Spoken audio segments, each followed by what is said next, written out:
Unless you've been living under a rock for the past 15 months, you may have noticed that there's been a little bit of censoring happening across the internet. You know, a smidgen of blocking, a morsel of banning, a trickle of deletion. But this insanity didn't just start 15 months ago. No. It started way back in 2018, and it's been ramping up ever since to where we are now. Kind of like how we've ramped up from 2 weeks to flatten the curve to this. Get vaccinated or wear a mask until you do. So what happened back in 2018 that started this trend of banning, you ask? Alex Jones happened. Comments on Sandy Hook started a trash fire across the internet like nothing we'd seen before. And as was said at the time, sure, freedom of speech is important and banning people is wrong, but Alex Jones is different. We can make an exception this one time. He's dangerous after all, but it's never just one time, is it? Instead, it quickly became other extremists, and then racists, then people who promoted intolerance, then hate,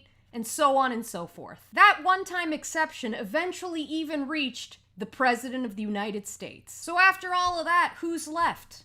Oh, that's right. Doctors and scientists. But only the ones we don't like, of course. The ones who disagree with the consensus. Because, you know, innovation has historically come from experts who think and act like everyone else. Isn't that exactly what they said about Tesla? That he was a real social butterfly? And now that the targets have slowly changed, the tactics have as well. While the strategy was once to attack a person's character or slightly bend the truth, now it's to rewrite history itself. We've now entered the phase where we are straight up 1984 Ministry of Truth style rewriting history. So what do I mean by this? Well, recently there's been a lot of attention on Dr. Robert Malone after he appeared on the Dark Horse podcast to express his concerns regarding the mRNA vaccine. Now, why is Robert Malone's opinion on the vaccine important? Because he is the literal inventor of the mRNA vaccine. They were aware that there was a risk of a spike being biologically active and having adverse events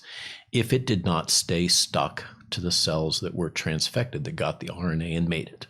Okay, and they used a genetic engineering method of putting a transmembrane domain on it to ensure that it stayed anchored and stayed put.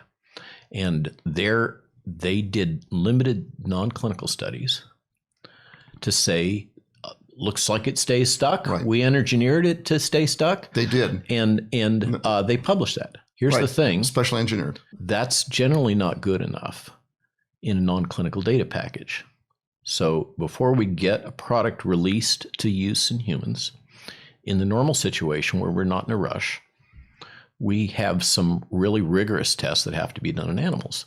And revealing that spike gets cleaved off of expressed cells and becomes free is something that absolutely should have been known and understood well before this ever gotten put into humans. So I'll just leave it at that. Here come the thought police. I'm sorry, sir, but you've had too much to think. We're gonna have to revoke your medical license. Unsurprisingly, he's been attacked online due to his relevance to the conversation, and social media scientists have made shallow attempts to attack his character. But like I said, none of that was enough this time. It goes even further. By visiting an archive of Wikipedia's RNA vaccine page on the Wayback Machine, we can see that on June 14th, he was extensively included in the history section of the page. The page reads, in 1989, Robert W. Malone, P. Felgner, et al. Developed a high-efficiency in vitro and in vivo RNA transfection system using cationic liposomes, which were used to directly introduce RNA into whole tissues and embryos, as well as various cell types. The term and idea of RNA as a drug is first described in this paper. Then in 1990, John A. Wolfe and Robert W. Malone demonstrated the idea of nucleic acid encoded drugs by direct injecting in vitro transcribed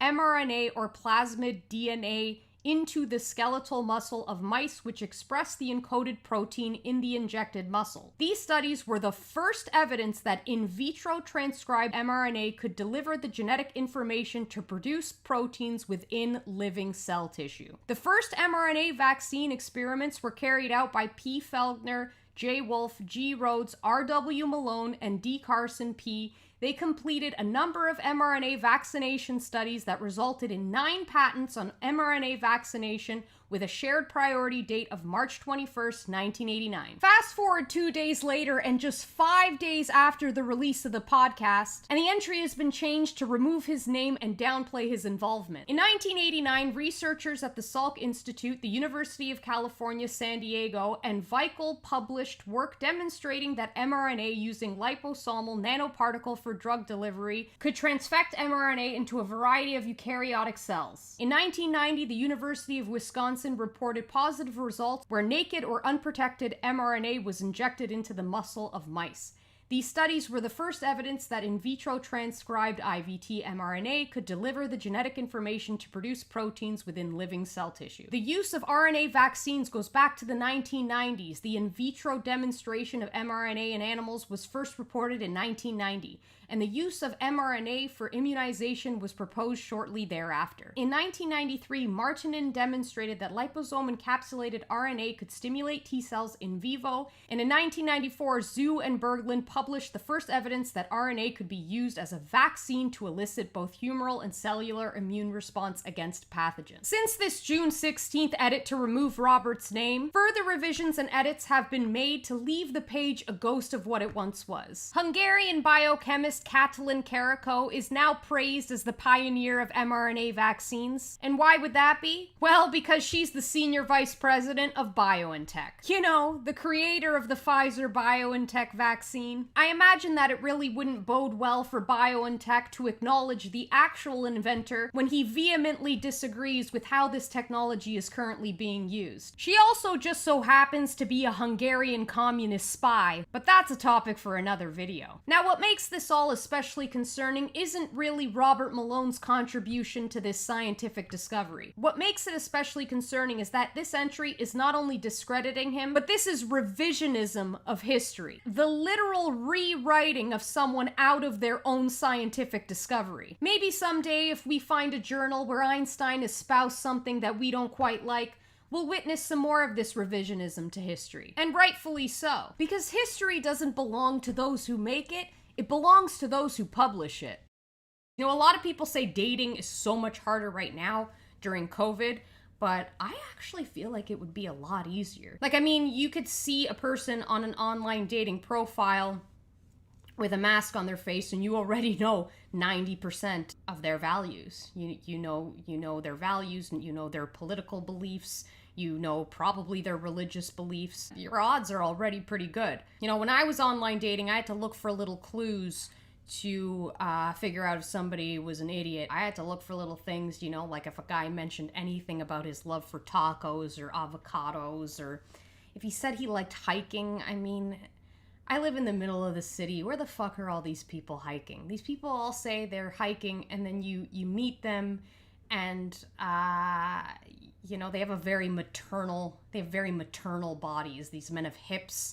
They have big fat asses. They're more voluptuous than I am. And I'm like, where are you hiking? Trekking up 2 floors in your building because your elevator is always broken because you live in the middle of the ghetto. I wouldn't really call that hiking.